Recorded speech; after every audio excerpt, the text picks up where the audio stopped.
Hi everybody, John Accardo here. In today's video, we're going to talk about terminating your flow transducer or flow sensor cables.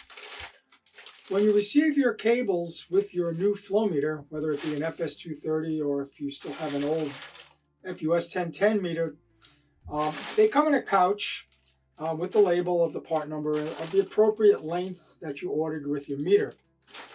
When you open up the cables, take them out, you'll find that one end of the cable, which is the flow meter end, is already terminated. The F connector is attached, the shrink sleeving is in place, the labeling is in place, and so forth. But the other end of the cable is not terminated. It's just cut. This is so that you can pull the cables through your conduit if you are using conduit without any obstruction of the terminations. So that once you have them in the field, you're going to have to do a final termination. Along with the cables comes a pouch that has all the termination accessories, which include the conduit fittings and the F connectors themselves. So in this video, we'll talk about how you go about doing that, and it's really quite easy. The same thing would apply as if you were going to just trim your cables back. If you need to shorten your cables because they're too long, you would follow the same process. When you open up the inner pouch that came with your flow sensor cables, what you'll find in the pouch that comes along with the sensor cables are all the items that you would need to terminate the cables, including the F connectors themselves.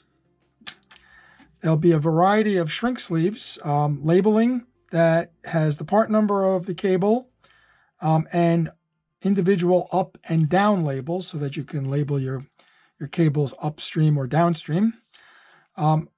This shrink sleeve has glue on the inside, so when you put this and you slide this over the F connector and heat it, it will not only shrink, but it will also seal that cable end connection.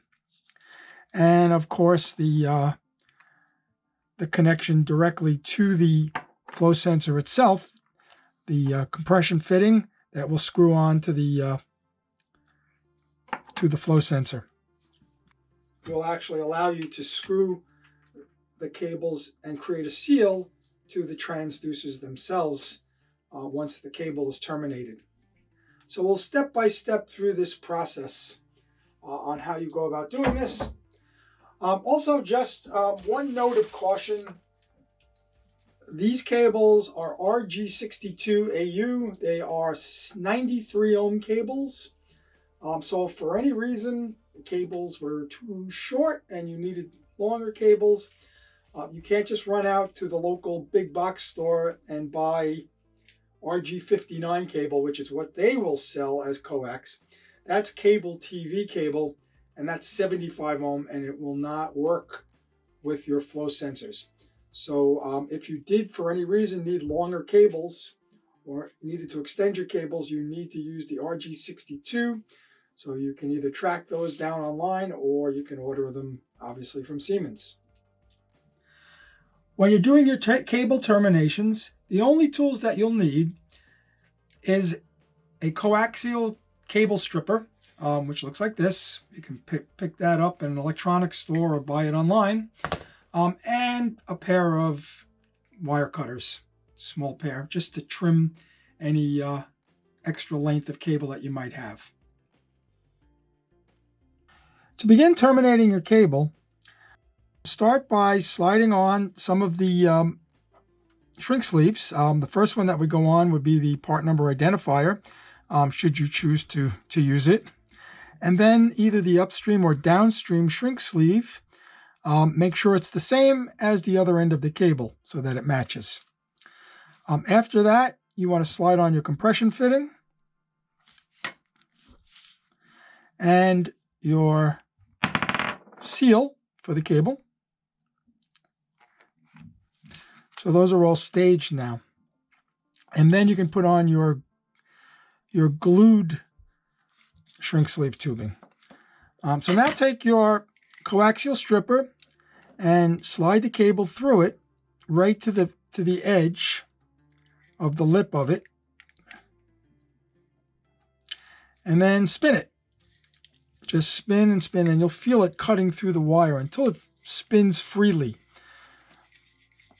Once it's spinning freely, just remove it, and you'll find that the cable is cut in two places. The end part you can just pull off, and then the inner part, which reveals the shield of the cable.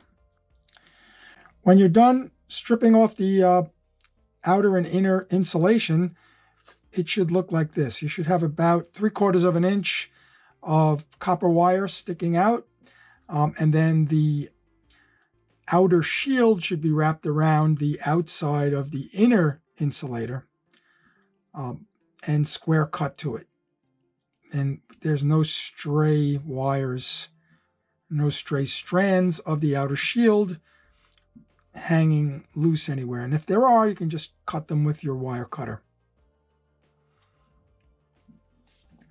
Next, take your F connector, slide it over the end of the cable, and start to screw it on. There's no need to fold back the inner shield. In fact, it's not recommended to do that. Just screw this on until it's good and tight. And when you look, you'll see that the inner shield is up against the opening of the F connector itself, and the copper wire is actually projecting a little bit past the end of the F connector. So that's a good connection. That's a good installation of the F connector. If you really wanted to be careful about things, you could take an ohm meter and put the ohm meter across from the center conductor to the outside of the F connector. Just to check, it should read an open. It should not read a short, and then you know you're good. So from here, it's simply a matter of sliding the shrink sleeve tubing over the F connector, just a little bit shy so that it will still spin freely, and then hit it with a heat gun to shrink it.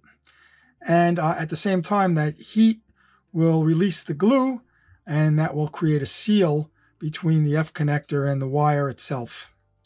And then you can slide once that's shrunk, you can slide the conduit connector up, and you can also slide the other shrink sleeve markers up and shrink them into place as well.